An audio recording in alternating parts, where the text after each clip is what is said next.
সাম্প্রতিক সময়ে আমেরিকা ও ভেনেজুয়েলার মধ্যে উত্তেজনা বাড়ছে। ভেনেজুয়েলা সম্পর্কিত অভিযানের একটি নতুন পর্বের জন্য ওয়াশিংটন প্রস্তুতি নিচ্ছে। এমন পরিস্থিতিতে 25 নভেম্বর পুয়ের্তো রিকোর সিইবার রুজভেল্ট রোডসের সাবেক নৌঘাঁটিতে মার্কিন সামরিক বিমান দেখা গেছে বলে 4 জন মার্কিন কর্মকর্তা জানিয়েছেন।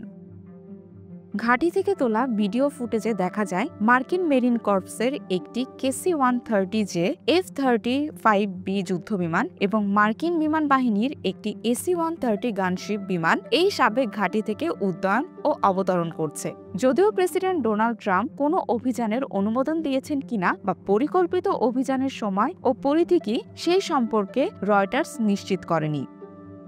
প্রেসিডেন্ট নিকোলাস মাদুরোর সরকারের সঙ্গে আমেরিকার সম্পর্ক সম্প্রতি আরও খারাপ হয়েছে। এই পরিস্থিতিতে ভেনেজুয়েলার কাছাকাছি সামরিক সরঞ্জাম স্থাপন করায় সম্ভাব্য এই অভিযানের খবরে চাঞ্চল্য সৃষ্টি হয়েছে।